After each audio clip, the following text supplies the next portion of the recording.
자기 신뢰. 랄프 왈도 에머슨.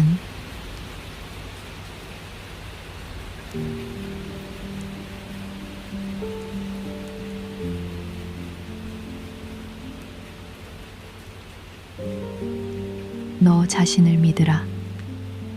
모든 심장은 그 강철 같은 현의 울림에 공명하는 법이다. 하늘이 당신에게 허락한 지금 이 장소, 당신이 만나는 사람들, 당신에게 일어나는 사건들을 당당히 받아들이라. 위대한 이들은 언제나 그렇게 했다.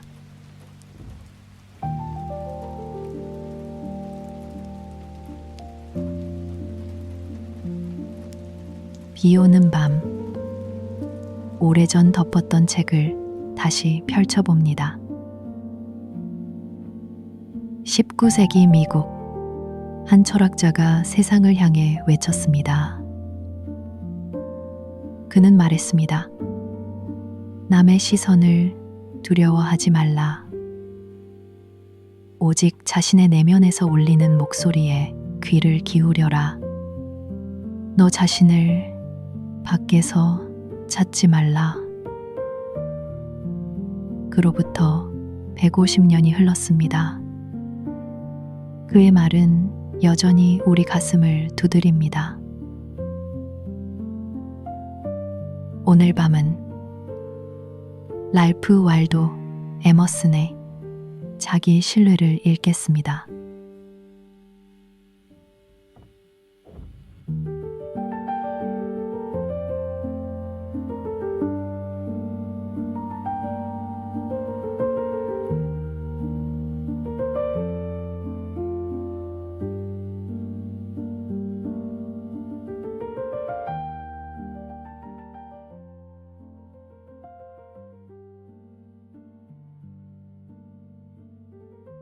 서시, 내면의 광채. 너 자신을 밖에서 구하지 말라.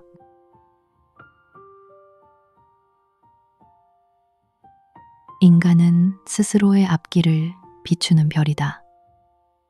정직하고 완벽한 인간이 되고자 하는 영혼은 모든 빛과 영향력, 그리고 자신의 운명을 스스로 다스릴 수 있다. 그런 이에게는 어떤 일도 너무 일찍 일어나거나 너무 늦게 찾아오는 법이 없다.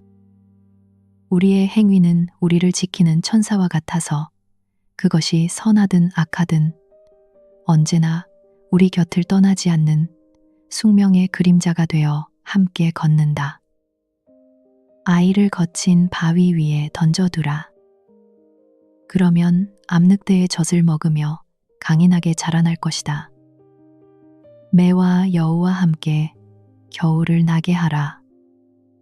그러면 그 시련이 아이의 손과 발에 강력한 힘과 속도를 실어줄 것이다.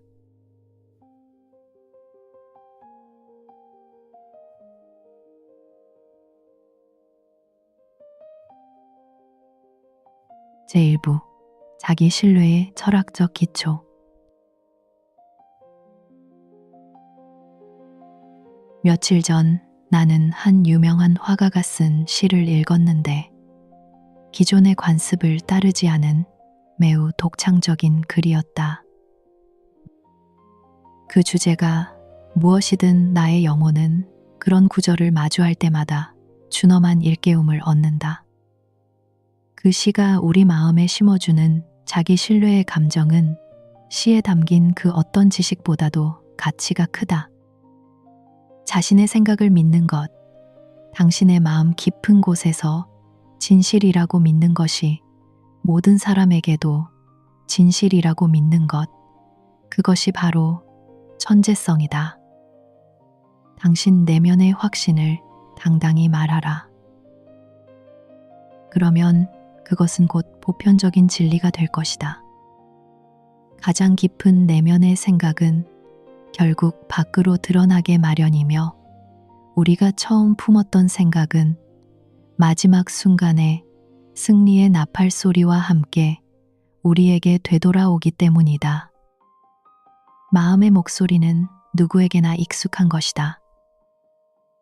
그럼에도 우리가 모세나 플라톤, 밀턴을 위대하다고 칭송하는 이유는 그들이 책이나 전통을 무시하고 오직 자신의 생각을 말했기 때문이다. 우리는 하늘에 떠 있는 성인과 현자들의 광채를 바라보기보다 자신의 마음속을 번뜩이며 지나가는 한 줄기 빛을 포착하고 관찰하는 법을 배워야 한다. 그러나 사람들은 자신의 생각이라는 이유만으로 그것을 대수롭지 않게 버린다. 하지만 위대한 천재들의 작품 속에서 우리는 우리가 예전에 버렸던 바로 그 생각들을 다시 발견하게 된다. 그것들은 우리가 외면했던 위엄을 갖춘 채 우리에게 되돌아온다. 위대한 예술 작품이 주는 교훈은 명확하다. 세상 사람들이 모두 반대편에서 소리를 높일지라도 즐거운 마음으로 끝까지 자신의 직관을 지키라는 것이다. 그렇지 않으면 내일 어떤 이방인이 나타나 우리가 내내 생각하고 느꼈던 것을 훨씬 멋지게 말해버릴 것이고, 그때 우리는 자신의 의견을 타인의 입을 통해 전해 들어야 하는 부끄러운 처지에 놓이게 될 것이다. 모든 인간의 교육 과정에는 이런 깨달음의 순간이 온다. 시기심은 무지에서 나오는 것이며 남을 흉내내는 것은 곧 자신을 파괴하는 자살 행위라는 확신 말이다. 좋든 싫든 자기 자신을 숙명으로 받아들여야 하며 넓은 우주에 선한 것이 가득할지라도 자신에게 주어진 삶의 터전을 스스로 일구지 않고서는 결코 열매를 얻을 수 없음을 깨달아야 한다. 인간의 내면에 깃든 힘은 자연 속에서도 유일한 것이며 자신이 무엇을 할 수 있는지는 오직 자신만이 알 수 있다. 그조차도 직접 시도해보기 전까지는 알 수 없다. 왜 어떤 얼굴이나 사건은 깊은 인상을 남기는데 다른 것은 아무런 느낌을 주지 않는가? 여기에는 다 이유가 있다. 우리 기억 속에 새겨진 이러한 끌림은 우연이 아니라 이미 정해진 조화에 의한 것이다. 당신의 눈이 특정한 방향을 향하는 이유는 그곳에서 비치는 특별한 진실을 증언하기 위해서다. 우리는 자신을 절반도 표현하지 못하며 우리 각자가 품고 있는 신성한 가능성을 드러내길 부끄러워한다. 하지만 우리가 스스로를 믿고 진실하게 행동한다면 그 결과는 반드시 좋을 것이다. 신은 겁쟁이를 통해서는 자신의 위대한 일을 보여주지 않으신다. 인간은 자신의 일에 마음을 다하고 최선을 다했을 때 비로소 안도하고 즐거워진다. 그와 반대로 행동하거나 말한다면 결코 마음의 평화를 얻을 수 없다. 그것은 가짜 해방일 뿐이다. 그런 시도 속에서 당신의 재능은 당신을 떠날 것이며 영감도 희망도 당신의 편이 되어주지 않을 것이다.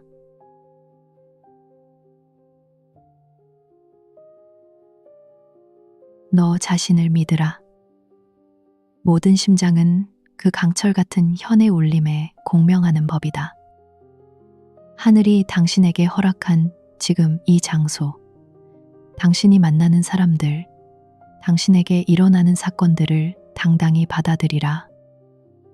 위대한 이들은 언제나 그렇게 했다.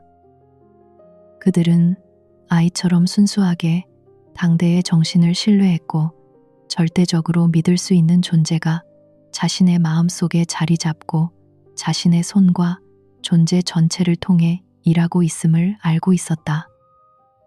이제 우리는 어른이다. 보호받는 구석에서 움츠러든 어린이나 환자가 되어서는 안 된다. 혁명 앞에서 도망치는 겁쟁이가 아니라 전능한 힘에 순종하며 혼돈과 어둠을 향해 전진하는 인도자이자 구원자가 되어 우리의 운명을 고결한 마음으로 받아들여야 한다.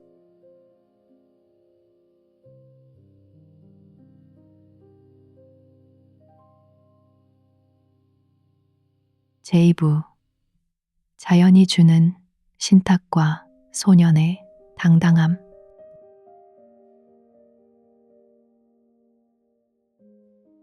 아이나 아기, 심지어 짐승들의 얼굴과 태도를 보라.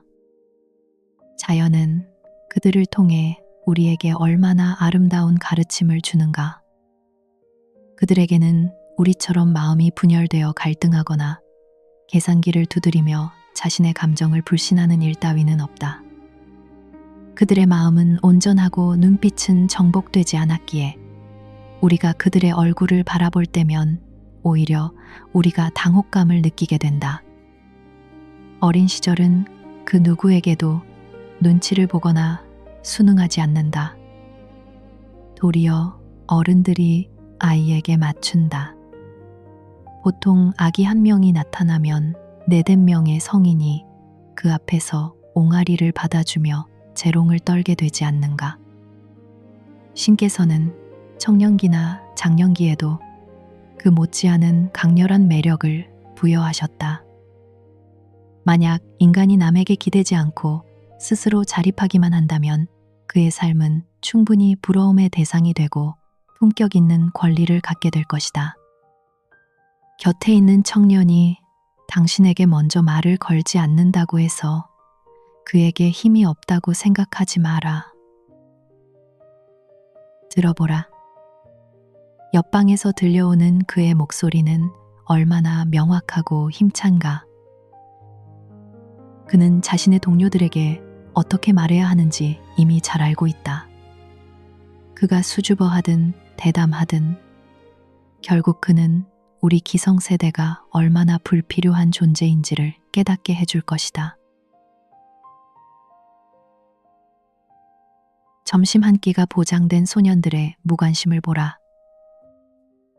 누군가의 비위를 맞추기 위해 굽실거리지 않는 저 당당함이야말로 인간 본성의 건강한 모습이다. 소년은 거실의 상석에 앉은 관객과 같다. 독립적이고 자유로운 자리에서 지나가는 사람과 사건들을 지켜보며 그는 소년들 특유의 신속하고 간결한 방식으로 판결을 내린다. 저건 좋고, 저건 나쁘고, 저건 흥미롭지만, 저건 멍청해.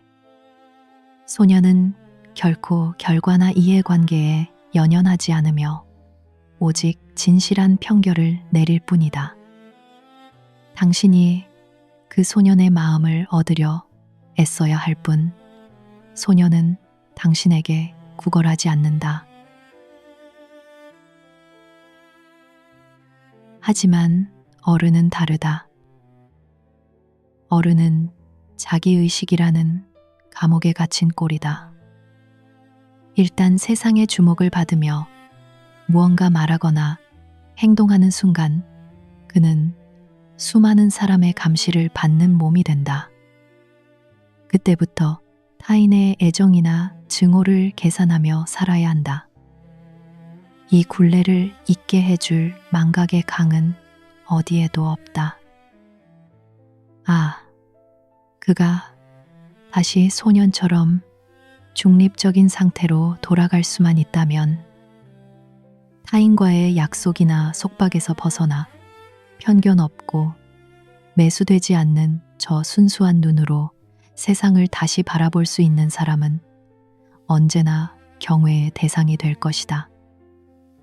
그는 세상 모든 일에 대해 사견이 아닌 정곡을 찌르는 의견을 낼 것이며 그 목소리는 사람들의 귀에 화살처럼 박혀 그들을 두려움에 떨게 할 것이다.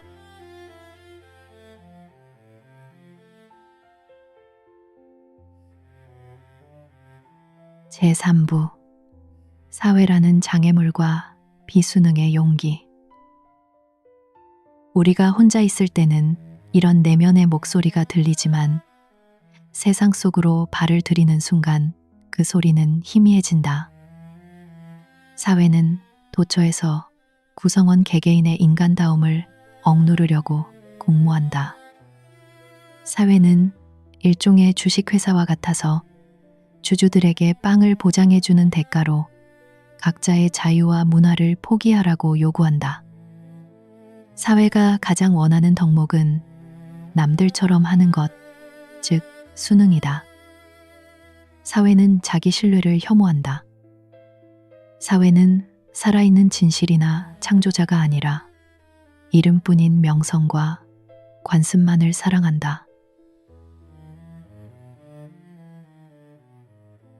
진정한 인간이 되고 싶다면 결코 순응하는 사람이 되어서는 안 된다. 영원한 영광을 얻으려는 자는 단순히 착하다는 평판에 휘둘리지 말고 그것이 진정으로 선한 것인지 스스로 파헤쳐야 한다. 결국 당신 자신의 마음이 지닌 고결함 외에는 그 무엇도 신성하지 않다. 당신 스스로가 자신에게 떳떳하라.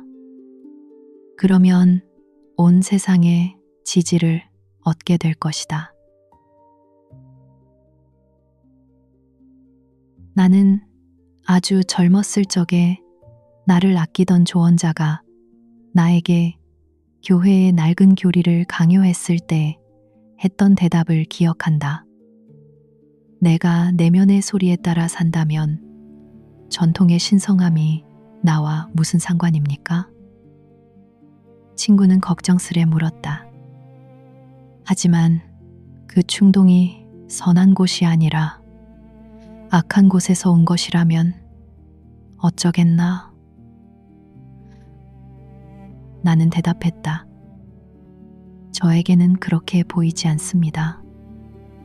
하지만 만약 내가 진정 악마의 자식이라면 나는 악마답게 살 것입니다. 나의 본성이 부여한 법 외에 그 어떤 법도 나에게 신성할 수 없다. 선과 악은 상황에 따라 아주 쉽게 이름이 뒤바뀌는 명칭에 불과하다. 유일한 옳음은 나의 체질을 따르는 것이고 유일한 그름은 그것에 반하는 것이다. 인간은 온 세상이 반대하더라도 자신을 제외한 모든 것은 일시적인 장식에 불과하다는 듯 당당하게 행동해야 한다. 배지나 명칭, 거대한 조직과 낡은 제도들에 우리가 얼마나 쉽게 굴복하는지 생각하면 부끄러울 따름이다. 단정하고 말솜씨 좋은 사람이라면 누구나 필요 이상으로 나를 휘두르려 한다. 하지만 나는 꼿꼿하게 서서 활기차게 걸어야 하며 모든 면에서 거친 진실을 말해야 한다. 만약 아기가 자선의 옷을 입고 있다면 그것을 그대로 용납해야 하겠는가? 만약 편협한 광신도가 먼 곳에 노예 해방을 외치며 나를 찾아온다면 나는 왜 이렇게 말하지 못하는가? 가서 당신의 아이나 사랑하십시오. 당신 곁에서 일하는 이웃이나 돌보십시오. 제발 다정하고 겸손해지십시오. 당신의 그 거친 야망을 수천 마일 떨어진 사람들에 대한 가짜 자애로움으로 포장하지 마십시오. 멀리 있는 것을 사랑한다는 당신의 외침은 사실 집 안에서 품은 원한일 뿐입니다.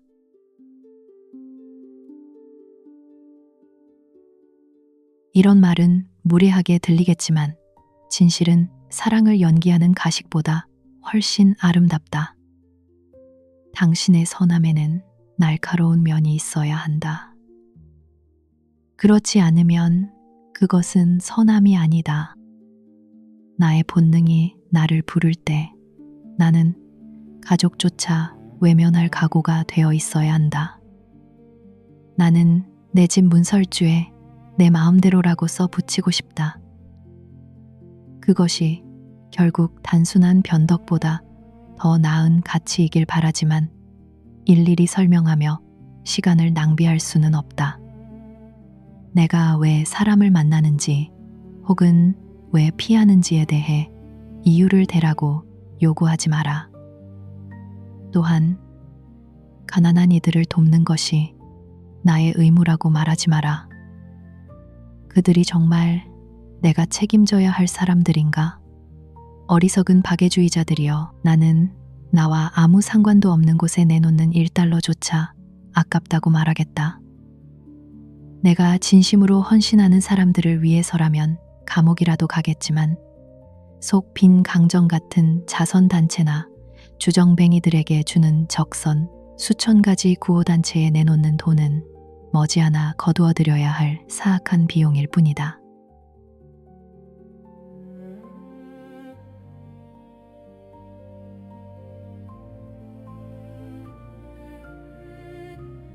제4부 일관성의 함정과 위대한 오해.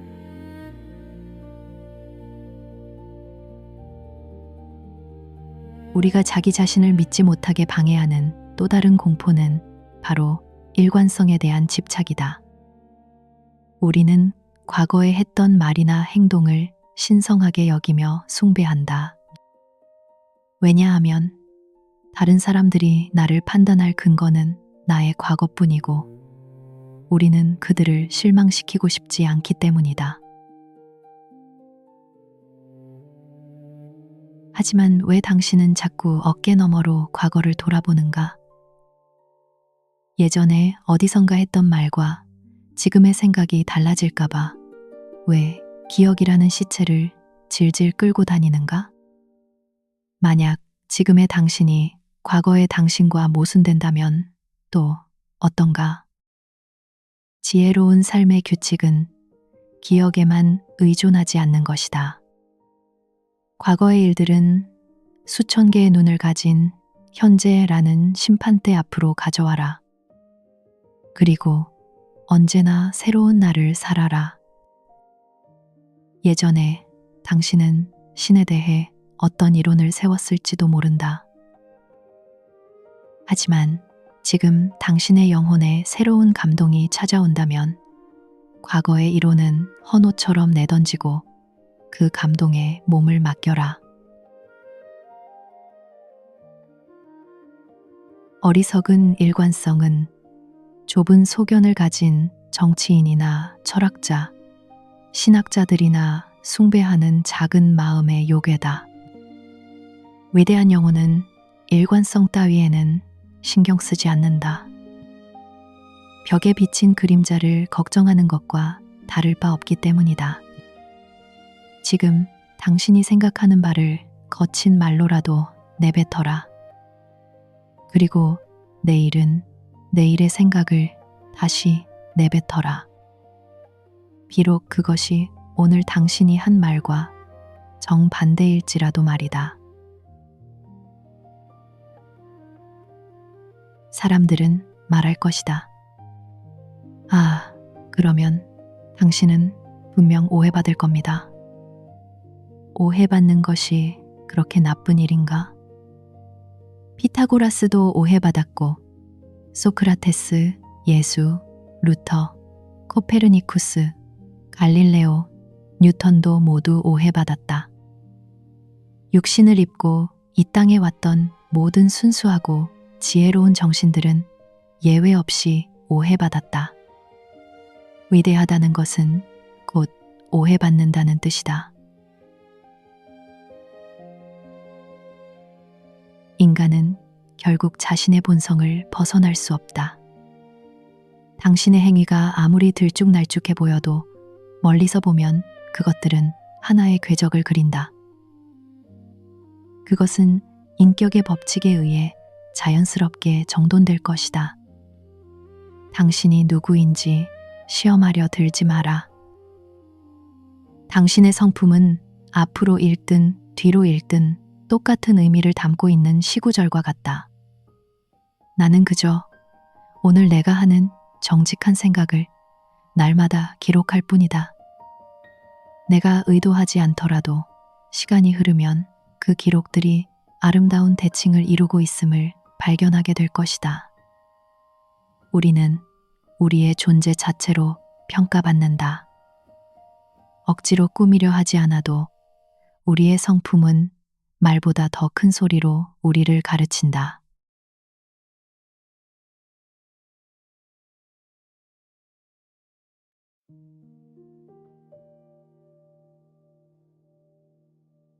제5부 인격의 통일성과 보이지 않는 법칙.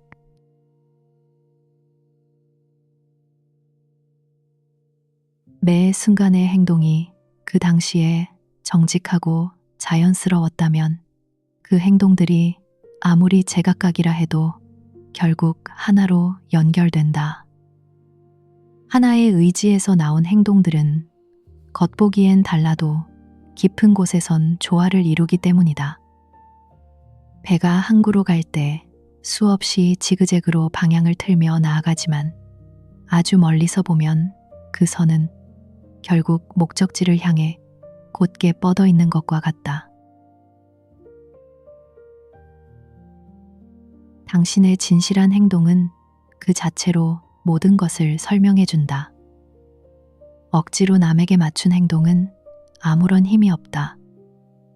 오늘 당신이 독립적으로 행동한다면 과거에 당신이 했던 독립적인 행위들이 오늘의 당신을 든든하게 지켜줄 것이다. 위대함은 미래에 호소하는 힘이다. 만약 내가 오늘 올바른 일을 하고 남들의 시선을 무시할 수 있다면 그것은 내가 그동안 쌓아온 올바른 삶의 무게가 나를 뒷받침해주고 있기 때문이다. 항상 겉모습을 경멸하라. 그러면 당신은 언제나 자유로울 수 있다. 명예가 우리에게 숭고하게 느껴지는 이유는 그것이 하루아침에 만들어진 것이 아니기 때문이다. 그것은 오랜 시간 쌓아온 미덕의 결과다. 우리가 오늘 명예를 숭배하는 이유는 그것이 단지 오늘을 위해 급조된 것이 아니기 때문이다. 진정한 명예는 남의 시선을 끌기 위한 덫이 아니라 자기 스스로를 책임지는 고귀한 혈통에서 나온다. 나는 이제 사람들이 수능이나 일관성이라는 단어를 조롱거리로 삼기를 바란다. 저녁 식사를 알리는 징소리 대신 용맹한 군대의 피리 소리를 듣자. 다시는 남에게 굽실거리거나 사과하지 말자. 위대한 인물이 우리 집에 식사하러 온다 해도 내가 그를 기쁘게 하려 애쓸 필요는 없다. 오히려 그가 나를 기쁘게 하고 싶어 하게 만들어라. 나는 인류의 존엄을 지키기 위해 이곳에 서 있을 것이며 친절하면서도 진실한 사람이 될 것이다. 이 시대의 매끄러운 평범함과 비굴한 만족을 꾸짖자. 역사의 진실은 단 하나다. 인간이 일하는 곳이라면 어디에나 위대한 사유자가 존재하며 진정한 인간은 모든 사건의 중심이라는 사실이다.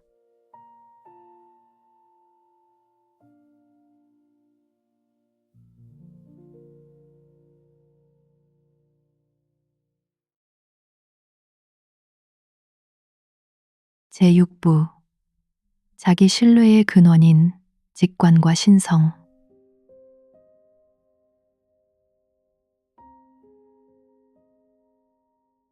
우리가 왜 자신을 믿어야 하는가?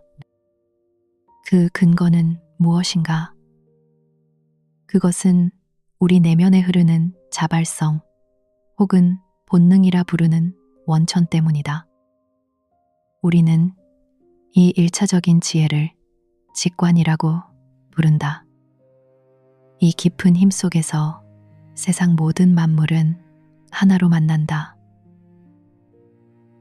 조용히 명상에 잠길 때 우리 영혼 속에서 솟아오르는 존재의 감각은 세상의 빛과 시간, 공간과 다르지 않은 하나의 생명력이다. 우리는 거대한 지성의 품 안에 누워 있다. 우리는 진리를 받아들이는 수신자이자 그 진리를 실행하는 도구다. 우리가 정의를 깨닫고 진리를 볼 때 우리가 무언가를 스스로 하는 것이 아니다. 그저 우리를 통과해 흐르는 빗줄기에 길을 내어줄 뿐이다. 이 지각은 변덕스러운 것이 아니라 숙명적인 것이다.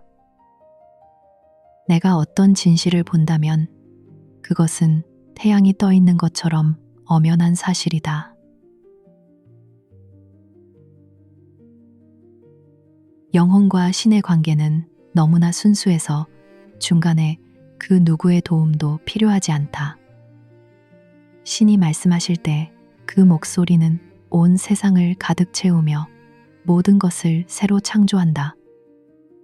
마음이 단순해져서 이 신성한 지혜를 받아들이는 순간 낡은 스승이나 경전, 사원들은 모두 무너져 내린다. 그 마음은 이제 현재 속에 살며 과거와 미래를 지금 이 순간 속으로 흡수한다. 인간은 소심하고 사과만 일삼는다. 그는 당당히 나는 생각한다, 나는 존재한다라고 말하지 못하고 자꾸 성인이나 현자의 말을 인용하려 든다. 그는 창밖의 풀잎이나 장미 앞에서도 부끄러워한다. 장미를 보라. 장미는 이전에 피었던 장미나 더 나은 장미를 흉내내지 않는다. 장미는 그냥 지금의 모습 그대로 존재하며 신과 함께한다. 장미에게 시간은 의미가 없다. 장미는 피어나는 매 순간 완벽하다. 하지만 인간은 자꾸 삶을 뒤로 미루거나 과거를 추억하기만 한다. 현재를 살지 못하고 과거를 한탄하거나 미래를 보려고 발꿈치를 들고 서 있다. 인간도 자연처럼 현재를 살고 시간 너머에 존재하기 전까지는 결코 행복해질 수도 강해질 수도 없다. 우리가 진실하게 산다면 우리는 진실을 보게 될 것이다. 우리가 신과 함께 살 때 우리의 목소리는 시냇물의 속삭임처럼 감미로울 것이다.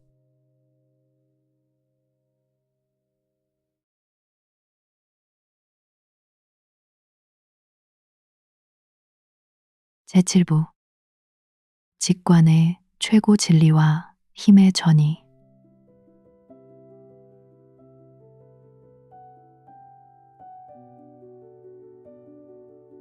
이 주제에 관한 가장 깊은 진리는 아직 말해지지 않았다.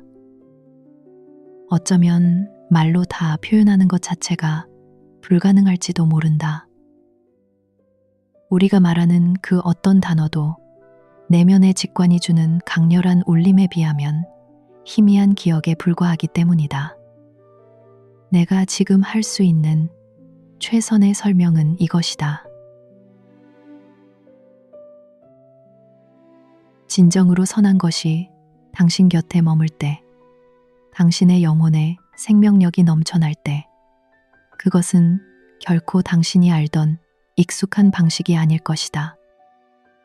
당신은 그 길에서 타인의 발자국을 발견하지 못할 것이며 누구의 얼굴도 보지 못하고 누구의 이름도 듣지 못할 것이다. 그 길과 생각은 당신에게 완전히 새롭고 낯선 것이리라. 그것은 과거의 사례나 경험 따위는 가볍게 뛰어넘는다. 당신은 남을 따라가는 것이 아니라 당신으로부터 시작해 세상으로 나아가는 것이기 때문이다.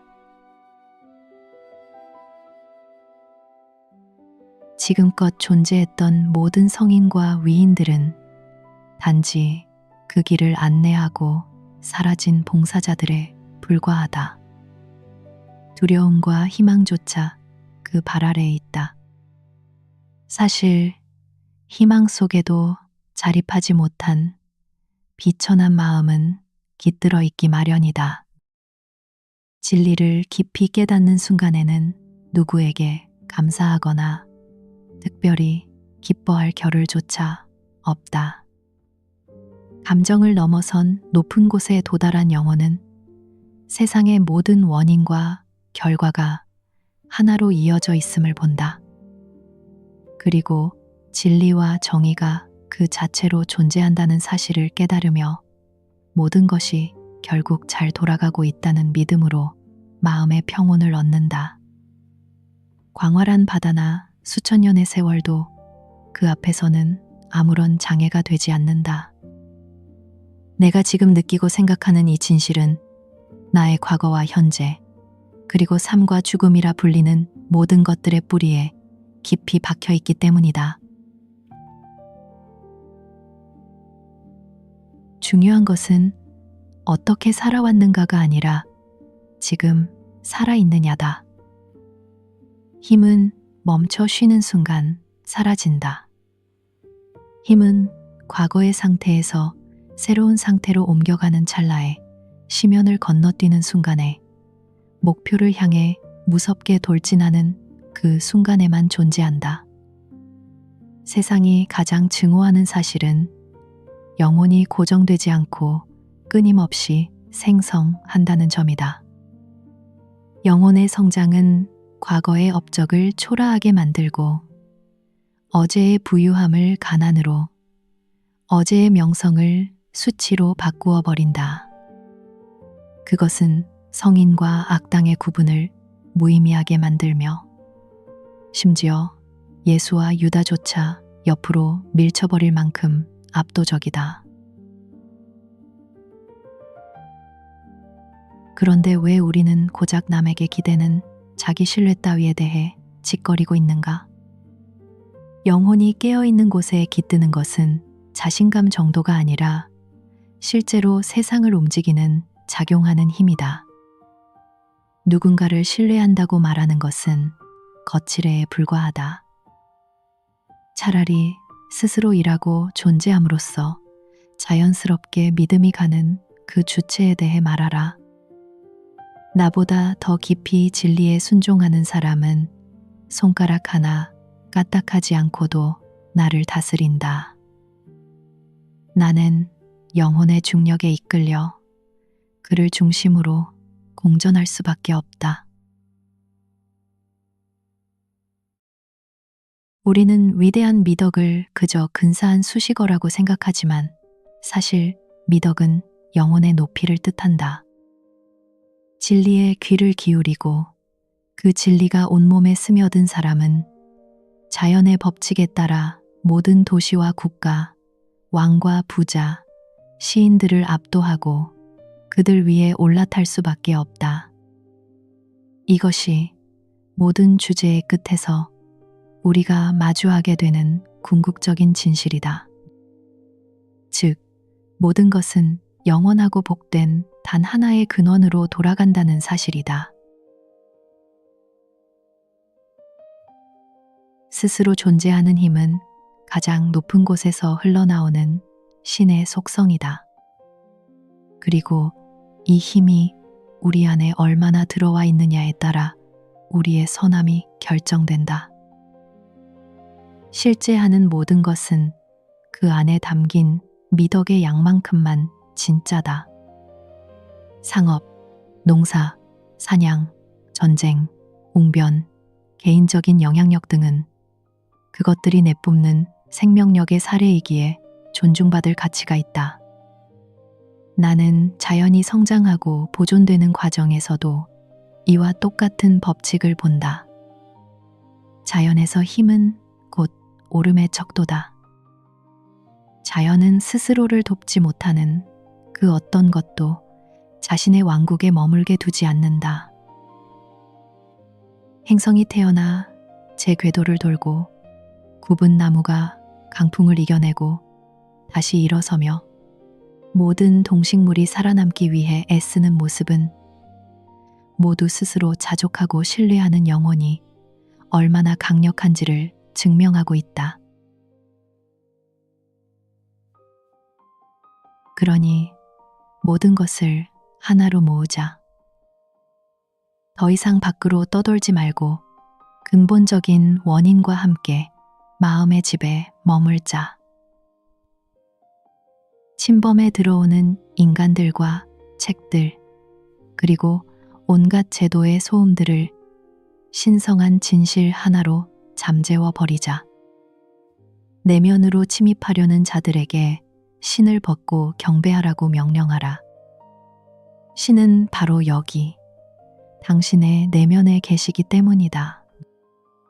우리의 단순함으로 그들을 심판하자. 우리가 우리 자신의 법에 순종하는 모습이야말로 겉만 번지르르한 세상과 운명이 우리 내면의 풍요로움에 비하면 얼마나 가난한지를 증명하는 길이다.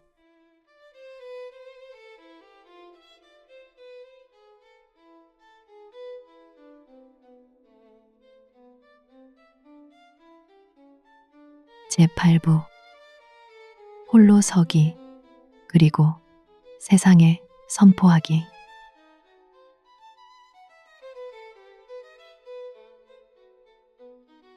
지금의 우리는 그저 오합지졸일 뿐이다.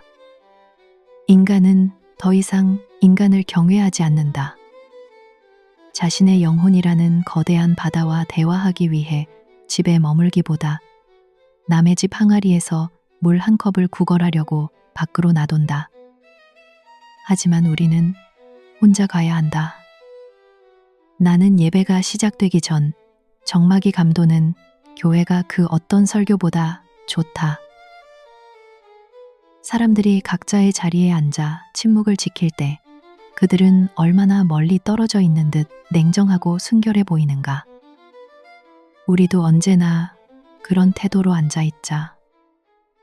친구나 아내, 부모나 자식이 곁에 있다고 해서 혹은 피를 나눴다는 이유만으로 왜 그들의 잘못까지 내 책임으로 떠맡아야 하는가? 모든 인간은 나와 피를 나눈 형제다. 하지만 그렇다고 해서 내가 그들의 변덕이나 어리석음까지 내 것으로 받아들일 필요는 없다. 오히려 그것을 부끄러워할 이유도 없다. 당신의 고립은 단순히 문을 걸어 잠그는 게 아니라 영혼을 높은 곳으로 끌어올리는 것이어야 한다. 때로는 온 세상이 당신을 괴롭히려고 작당한 것처럼 보일 때가 있다. 친구, 아이, 질병, 공포, 자선단체가 한꺼번에 당신의 문을 두드리며 나와서 우리를 봐달라고 외친다. 하지만 당신의 자리를 지켜라. 그들의 혼란 속으로 끼어들지 마라. 남들이 당신을 괴롭힐 수 있는 힘은 당신의 나약한 호기심이 그들에게 빌려준 것일 뿐이다. 당신이 허락하지 않는 한 그 누구도 당신의 영역에 들어올 수 없다. 만약 당장 믿음의 성소로 올라갈 수 없다면 최소한 유혹의 저항이라도 해보자. 우리 가슴 속에 잠든 용기와 끈기를 깨워야 한다. 평화로운 시대에 이 힘을 증명하는 방법은 바로 진실을 말하는 것이다. 거짓된 환대와 가짜 애정을 당장 멈춰라. 당신을 속이고 자기 자신도 속이며 사는 사람들의 기대에 더 이상 맞춰주지 마라. 그들에게 이렇게 선언하라. 아버지, 어머니, 아내, 형제, 그리고 친구들이여. 나는 지금까지 겉모습만 보며 당신들과 어울려 살았습니다. 하지만 이제부터 나는 진실의 편에 서겠습니다. 나는 이제부터 그 무엇보다 높은 영원한 법에만 복종하겠습니다. 나는 관습적인 계약이 아니라 영혼의 이끌림에 따라서만 관계를 맺을 것입니다. 부모님을 모시고 가족을 부양하며 한 아내의 남편으로 살기 위해 노력하겠지만 그 관계를 채우는 방식은 이전과는 전혀 다를 것입니다. 나는 당신들의 관습이 아니라 내 양심에 호소합니다. 나는 나 자신이 되어야만 합니다. 당신들을 위해 더 이상 나 자신을 쪼개고 억누를 수 없습니다. 만약 있는 그대로의 나를 사랑해 줄 수 있다면 우리는 더 행복해질 것입니다. 그럴 수 없다면 나는 여전히 내가 사랑받을 만한 사람이 되도록 내 길을 가겠습니다. 나는 내가 좋아하는 것과 싫어하는 것을 숨기지 않겠습니다. 내 마음 깊은 곳이 기뻐하는 일을 해와 달 아래서 당당히 행하겠습니다. 당신이 고귀한 사람이라면 나는 당신을 사랑할 것입니다. 하지만 그렇지 않다면 위선적인 배려로 당신과 나 자신을 속이는 짓은 하지 않겠습니다. 당신의 진실이 나의 진실과 다르다면 당신의 동료들에게 가십시오. 나는 나의 동료를 찾겠습니다.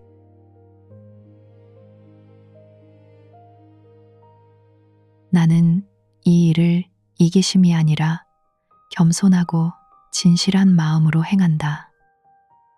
우리가 얼마나 오랫동안 거짓 속에 살았든 진실하게 사는 것이 결국 모두에게 이익이다. 이 말이 오늘 당신의 귀에 거칠게 들리는가? 하지만 당신도 곧 본능이 지시하는 바를 사랑하게 될 것이다.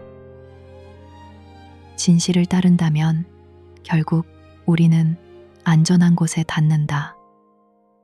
친구들이 상처받을까봐 걱정되는가? 하지만 그들의 기분을 맞춰주려고 나의 자유와 힘을 팔 수는 없다. 게다가 모든 사람에게는 절대적인 진리를 알아보는 이성의 순간이 있다. 그때가 오면 그들도 나를 이해할 것이고 그들 역시 똑같이 행동할 것이다. 세상 사람들은 당신이 대중적인 기준을 거부하면 아무런 기준도 없는 제멋대로인 사람이라고 비난할 것이다.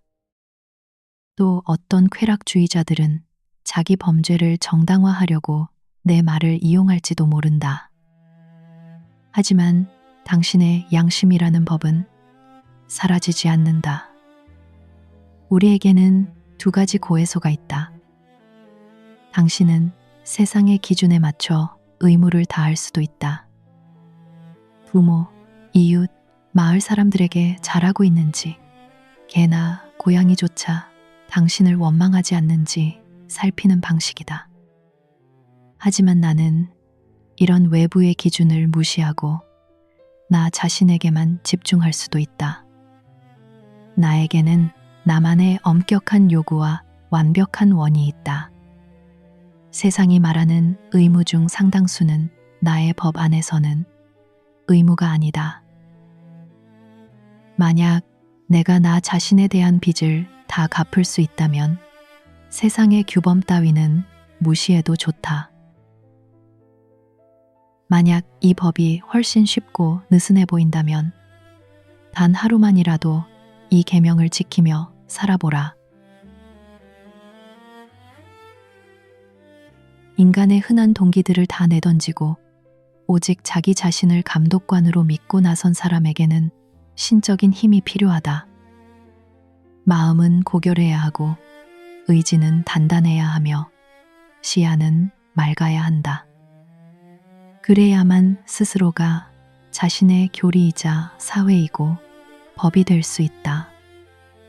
오직 자신만의 목적 하나가 타인들에게는 철의 감옥처럼 강력한 강제력을 가질 수 있어야 한다.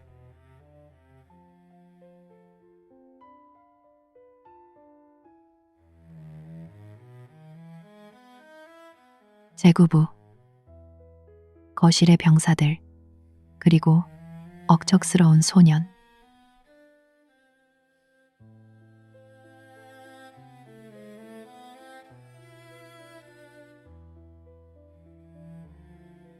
지금 우리 사회의 모습을 한번 들여다봐라.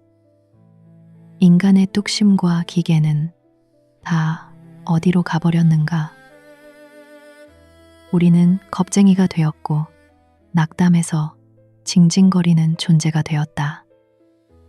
진실을 말하기 두려워하고 운명이 나빠질까봐 두려워하며 죽음이나 타인의 시선을 두려워한다. 우리 시대는 이제 위대하고 완벽한 인간을 만들어내지 못한다. 우리는 삶을 혁신하고 사회를 바꿀 남녀를 원하지만 정작 사람들의 내면은 파산 상태다. 스스로 자신의 욕구를 채우지 못하고 실력도 없으면서 야심만 커서 밤낮 없이 남에게 기대고 구걸하기 바쁘다. 우리 집안 살림은 구걸하듯 꾸려지고 예술이나 직업, 결혼, 종교조차 우리가 직접 선택한 것이 아니라 사회가 정해준 것을 수동적으로 받아들일 뿐이다. 우리는 진짜 전장에 나가는 군인이 아니라 안락한 거실에서만 위세를 떠는 거실의 병사들이다. 힘을 기를 수 있는 거친 운명과의 전투를 자꾸 피하기만 한다. 요즘 젊은이들을 보라. 첫 사업에서 실패하면 곧바로 의욕을 잃고 만다. 젊은 상인이 망하면 사람들은 저 친구 이제 끝장났어 라고 말한다. 대학에서 공부 좀 했다는 수재가 졸업하고 1년 안에 번듯한 관직에 오르지 못하면 친구들도 본인도 평생 불평하며 지내는 걸 당연하게 여긴다. 하지만 뉴햄프셔나 버몬트에서 온 저 억척스러운 소녀는 다르다. 그는 차례차례 온갖 일을 시도한다. 짐을 나르고 농사를 짓고 장사를 하고 학교 선생을 하다가 설교도 하고 신문도 만들고 의회까지 진출한다. 땅을 사서 직접 일구기도 한다. 그는 매년 다른 일을 하면서도 언제나 고양이처럼 가뿐하게 발을 딛고 일어선다. 이런 소녀는 도시의 인형 같은 존재들 100명보다 훨씬 값지다. 그는 시대와 어깨를 나란히 하며 당당히 걷는다. 전문직 공부를 하지 않았다고 부끄러워하지도 않는다. 그는 삶을 뒤로 미루지 않고 이미 진짜 삶을 살고 있기 때문이다. 그에게는 단 한 번의 기회가 아니라 수백 번의 기회가 있다. 스토아 철학자가 사람들에게 이렇게 가르쳐야 한다. 당신들은 남에게 기대서 자라는 버드나무가 아니다. 당신들은 독립해야 하며 충분히 그럴 수 있다. 자기 신뢰를 발휘하면 새로운 힘이 솟아날 것이다.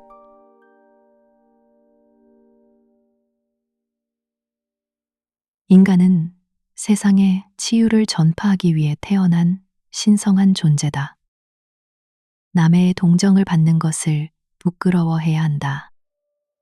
인간이 남의 눈치를 보지 않고 스스로 행동하며 낡은 법과 책, 관습들을 창밖으로 내던지는 순간 우리는 더 이상 그를 불쌍하게 여기지 않는다. 오히려 그에게 감사하고 그를 존경하게 된다. 이런 가르침이야말로 인간의 삶을 다시 찬란하게 만들 것이며 그 이름을 역사에 소중히 남길 것이다.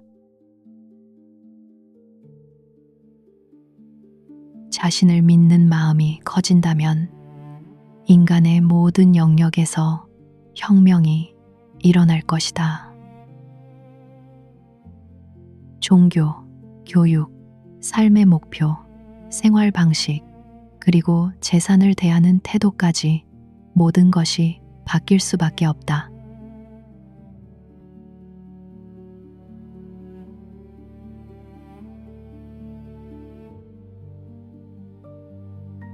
제10부 구걸하는 기도를 멈춰라.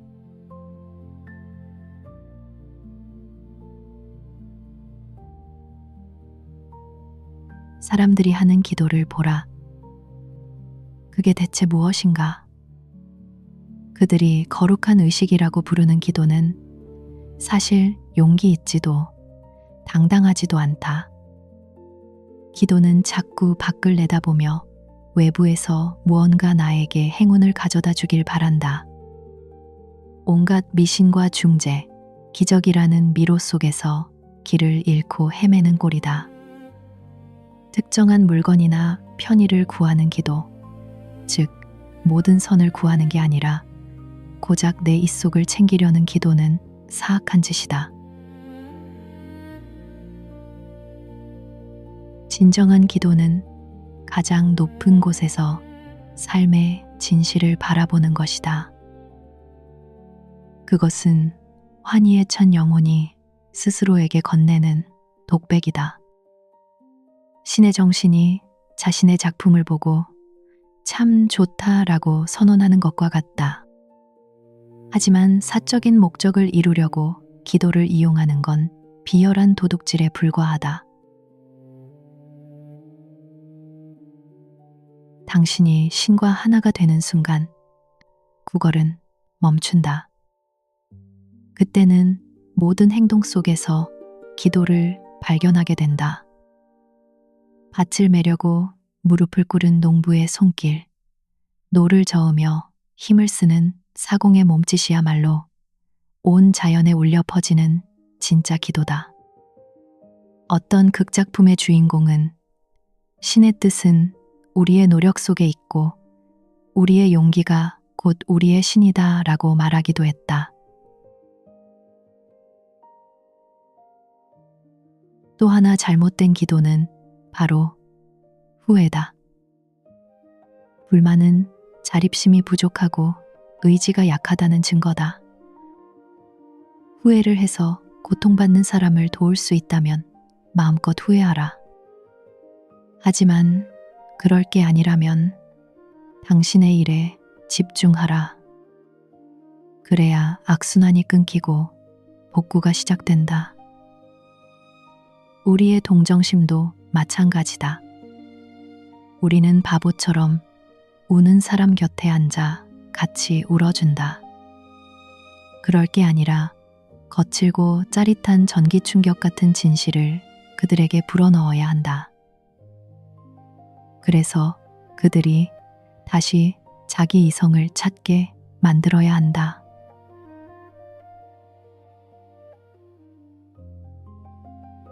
행운의 비밀은 바로 우리 손 안에 있는 즐거움이다. 스스로 돕는 자는 신과 인간 모두에게 환영받는다. 그를 향해 모든 문은 열리고 모든 이가 그에게 왕관을 씌우려 한다. 우리가 그를 사랑하는 이유는 정작 그가 우리의 사랑 따위는 필요로 하지 않았기 때문이다. 그는 자기 길을 가며 우리의 비난을 비웃었다.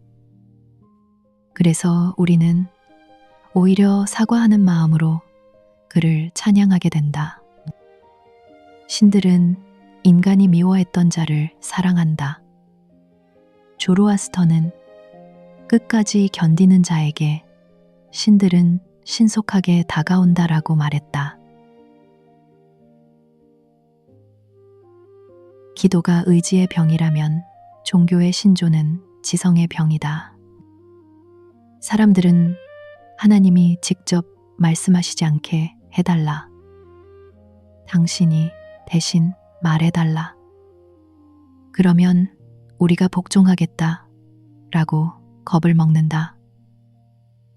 나는 형제의 모습에서 신을 만나고 싶지만 그는 성소 문을 걸어 잠그고는 남이 말해준 신에 대한 옛날 이야기만 암송하고 있다.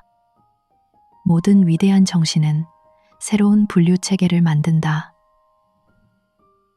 로크나 벤담 같은 이들은 자기만의 체계를 사람들에게 강요하고 사람들은 거기서 만족을 느낀다. 하지만 이건 일종의 지적 감옥이다. 특히 종교 교파들이 그렇다. 사람들은 식물학을 갓 배운 소녀가 온 세상을 식물 이름으로만 분류하려 들 듯 모든 것을 교파의 용어로 가두려 한다. 한동안은 똑똑해진 기분이 들겠지만 결국 그 체계의 벽이 우주의 벽인 양 착각하게 된다. 그들은 우리 교파 밖의 사람들은 진실을 볼 권리가 없다 라고 생각한다. 너희는 우리에게서 빛을 훔쳐간 거다 라고 우기기도 한다. 하지만 진실이라는 빛은 어떤 오두막이든 뚫고 들어간다. 그들이 자기 것이라고 우기게 내버려 두라. 그들이 만든 산뜻하고 좁은 우리는 곧 낡아 터지고 썩어 없어질 것이다. 그러면 영원히 젊고 즐거운 불멸의 빛이 첫날 아침처럼 온 우주에 가득 비칠 것이다.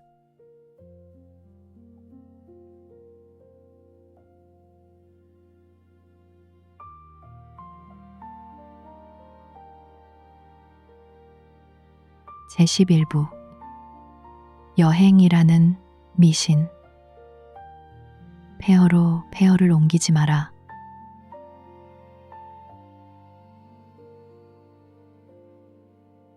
스스로를 단련하지 못한 탓에 여행이라는 미신이 교육받은 미국인들을 홀리고 있다. 그들이 숭배하는 우상은 이탈리아, 영국, 이집트다. 하지만 영국이나 그리스를 위대하게 만든 사람들은 정작 지구의 자전축처럼 자기가 있는 곳에 굳건히 박혀 살았던 사람들이다.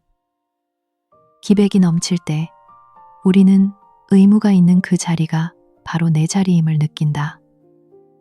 영혼은 여행을 떠나지 않는다.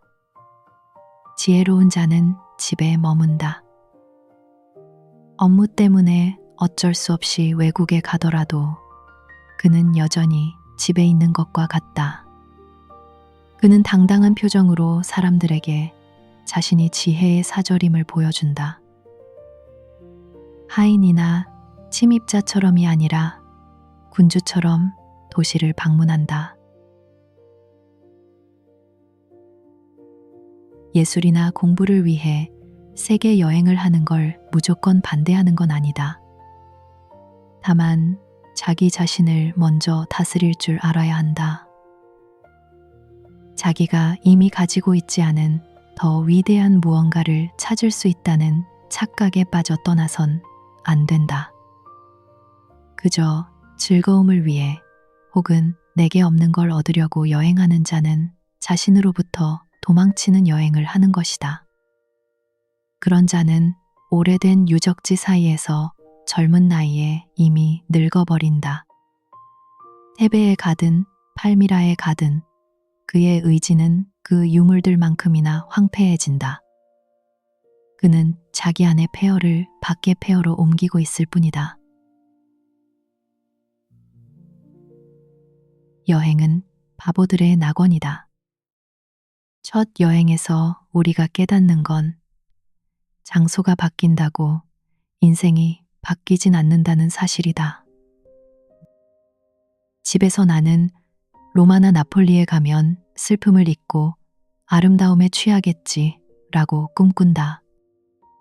짐을 싸고 친구들과 작별하고 배를 탄다. 마침내 나폴리에서 눈을 떴을 때 거기엔 누가 있는가? 내가 도망치려 했던 저 냉혹하고 똑같은 슬픈 자아가 내 바로 옆에 서 있다. 바티칸에 가보고 궁전들을 구경하며 취한 척 해보지만 나는 결코 취하지 않는다. 내가 어디를 가든 나의 거인자은 그림자처럼 나를 따라온다.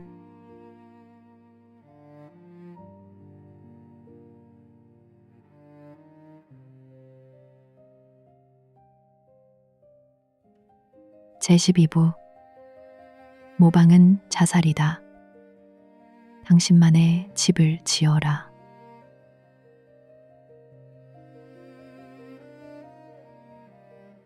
여행에 미치는 건 지적 활동 전체가 병들었다는 증거다. 지성은 방랑벽에 빠졌고 교육 시스템은 이런 불안함을 부추긴다. 몸은 집에 있어도 마음은 자꾸 밖으로 돈다. 우리는 모방한다. 모방이 마음의 여행이 아니고 무엇이겠는가? 우리 집은 외국 취향으로 지어지고 책꽂이는 외국 장식품으로 채워진다. 견해와 취향은 자꾸 과거와 먼 곳만 따라간다. 예술이 꽃피운 곳엔 언제나 영혼이 있었다. 예술가는 자기 마음속에서 모델을 찾았다. 자기 생각을 주어진 환경에 맞게 적용한 결과였다. 그런데 왜 우리는 굳이 그리스나 고딕 양식을 흉내내야 하는가? 아름다움과 장엄함은 그들에게 그랬듯 우리 곁에도 있다. 만약 미국의 예술가가 우리 땅의 기후와 토양, 국민의 필요, 정부의 형태를 사랑으로 연구한다면 그는 우리에게 딱 맞는 집을 만들어낼 것이다. 당신 자신을 믿어라.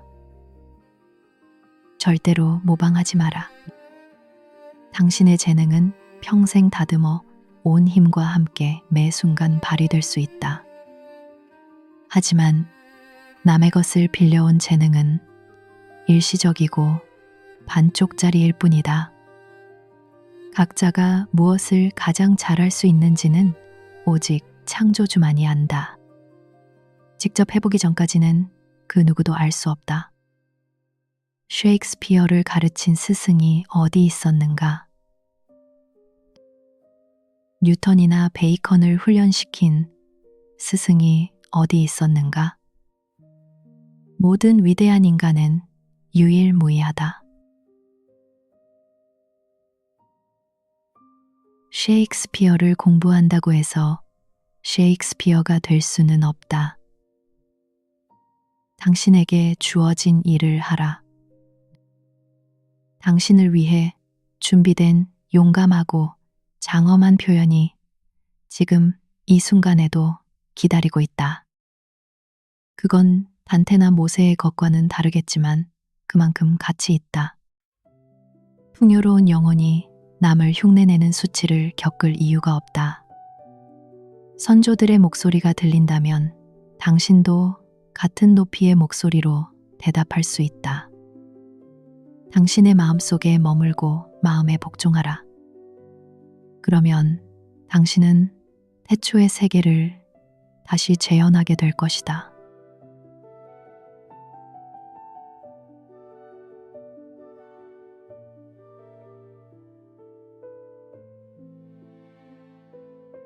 제13부 문명의 환상.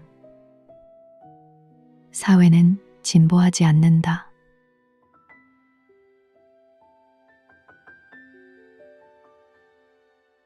우리의 종교와 교육, 예술이 자꾸 밖을 쳐다보듯 우리 사회 전체의 정신도 병들어 있다. 사람들은 사회가 좋아졌다고 자랑하지만 정작 그 누구도 예전보다 나아진 게 없다. 사회는 결코 진보하지 않는다. 한쪽에서 얻으면 다른 쪽에서 그만큼 잃어버리는 게 세상 이치다. 사회는 야만에서 문명으로, 기독교로, 과학으로 계속 변해왔다. 하지만 이건 개선이 아니다. 새로운 기술을 하나 얻을 때마다 인간은 소중한 본능 하나를 잃어버린다. 시계와 메모지, 어음을 주머니에 넣고 글을 읽고 쓰는 미국인과 창 한 자루와 잠잘 오두막 하나가 전부인 저 벌거벗은 뉴질랜드 원주민을 비교해봐라. 겉보기엔 백인이 앞선 것 같지만 건강을 비교해보면 백인은 원초적인 강인함을 다 잃어버렸다. 야만인은 도끼에 맞아도 하루 이틀이면 상처가 붙어 치유되지만 똑같이 맞은 백인은 바로 무덤으로 간다. 문명인은 마차를 만들었지만 자기 발을 쓰는 법을 잃었다. 목발에 의지에 서 있으면서 근육이 약해진 줄은 모른다. 정교한 시계는 가졌지만 해를 보고 시간을 맞추는 법은 모른다. 항해력을 기록한 책이 있으니 안심하지만 정작 밤하늘의 별 하나도 알아보지 못한다. 수첩 때문에 기억력이 나빠지고 도서관 때문에 기지가 무뎌진다. 보험회사가 있으니 사고는 더 늘어난다. 기계가 우리를 거추장스럽게 하고 세련됨을 얻느라 에너지를 잃은 건 아닌지 의심스럽다. 겉만 번지르르한 종교 때문에 야성적인 미덕도 사라졌다. 옛날 스토아 철학자들은 진짜 철학자다웠지만 지금 이 기독교 국가에서 진짜 기독교인은 어디에 있는가? 도덕적 기준은 예나 지금이나 변하지 않는다. 지금 사람들이 옛날 사람보다 더 위대한 것도 아니다. 19세기의 모든 과학과 예술을 다 동원해도 2000년 전 플루타르코스가 묘사한 영웅들보다 더 나은 인간을 키워낼 수는 없다. 인류는 시간의 흐름에 따라 진보하는 존재가 아니다. 소크라테스나 디오게네스는 위대한 인간들이지만 그들은 그 어떤 후계자도 남기지 않았다. 진정으로 그들과 같은 수준의 인간이라면 남의 이름을 따르지 않고 오직 자기 자신이 되어 새로운 길을 열 뿐이다. 각 시대의 발명품은 그저 그 시대의 옷일 뿐 인간을 강하게 만들지는 못한다. 나폴레옹은 온갖 현대 무기를 버리고 오직 군인들의 용맹함에만 의지한 전술로 유럽을 정복했다. 완벽한 군대는 화려한 장비가 아니라 스스로 빵을 구워 먹으며 직접 짐을 지고 걷는 로마 군인의 정신으로 돌아갈 때 만들어지는 법이다. 사회는 파도와 같다. 파도는 앞으로 나아가는 것처럼 보이지만 그 속에 물 입자는 제자리에 머문다. 오늘 국가를 이루는 사람들은 내일이면 죽고 그들의 경험도 함께 사라진다. 사회의 겉모습은 변해도 그 속의 인간 본연의 가치는 늘 제자리다.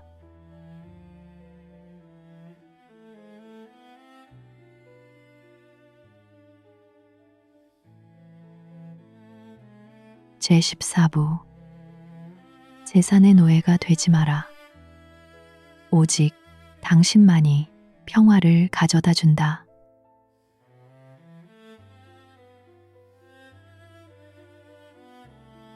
재산에 매달리는 것, 그리고 그 재산을 지켜주는 정부에 기대는 것 또한 자립심이 부족하다는 증거다. 사람들은 너무 오랫동안 밖으로 눈을 돌려 물건만 바라보았다. 그래서 종교나 학문, 사회 제도들을 그저 내 재산을 지켜주는 경비원 정도로 생각한다. 재산을 건드리는 걸 참지 못하는 건 그 때문이다. 그들은 상대방이 어떤 인간인가가 아니라 무엇을 가졌는가로 사람을 평가한다. 하지만 제대로 된 인간이라면 자기 본성을 존중하게 되는 순간 자기가 가진 재산을 오히려 부끄러워하게 된다. 특히 그 재산이 유산이나 증여 혹은 나쁜 짓으로 얻은 거라면 더더욱 혐오하게 된다. 그건 진짜 내 것이 아니기 때문이다. 그저 운이 좋아서 아직 도둑맞지 않았을 뿐 나에게 뿌리를 둔 소유가 아니다. 하지만 인간이 자기 존재의 힘으로 얻은 것은 진짜 소유다. 그건 살아있는 재산이다. 그건 통치자나 폭도, 혁명이나 불길, 파산 따위의 눈치를 보지 않는다. 당신이 숨쉬는 곳이라면 어디서든 끊임없이 다시 살아난다. 옛 현자는 말했다. 너의 운명은 너를 찾아다니고 있다. 그러니 밖에서 그걸 찾아 헤매는 일을 멈추고 평온해져라.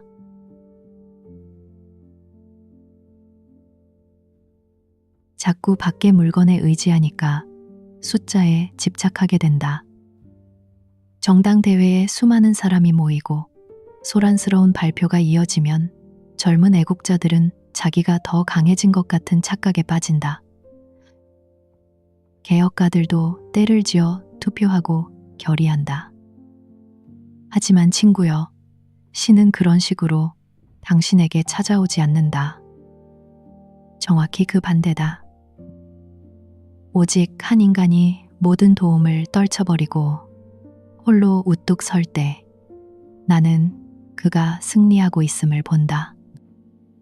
남들이 도와주겠다고 내 깃발 아래로 모여들 때마다 사실 나는 그만큼 더 약해지는 것이다. 한 명의 당당한 인간이 마을 전체보다 낫다. 사람들에게 아무것도 요구하지 마라.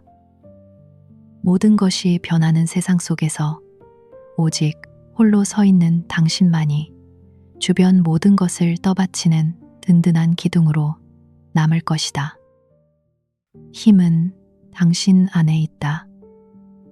밖에서 선함을 구하느라 스스로 약해졌음을 깨닫고 망설임 없이 자기 생각에 몸을 던지는 사람은 즉시 바로 선다. 자기 발로 서 있는 사람이 머리로 서 있는 사람보다 훨씬 강한 법이다. 그러니 행운이라 불리는 것들에 일희일비하지 마라. 대부분의 사람은 행운의 바퀴가 구를 때마다 도박하듯 인생을 건다. 하지만 당신은 그런 요행을 바라지 마라. 대신 원인과 결과라는 신의 법도를 상대하라. 당신의 의지 속에서 일하고 소유하라. 그러면 당신은 행운의 바퀴를 사슬로 묶어버린 것이나 다름없다. 바퀴가 어떻게 돌든 당신은 두려움 없이 앉아 있을 수 있다. 정치에서 이기든 월급이 오르든 병이 낫든 친구가 돌아오든 그런 기분 좋은 일들이 당신의 날들을 보장해 줄 거라 믿지 마라. 오직 당신 자신만이 당신에게 평화를 가져다 줄 수 있다. 당신이 지키는 원칙의 승리 외에는 그 무엇도 당신에게 평화를 가져다 줄 수 없다.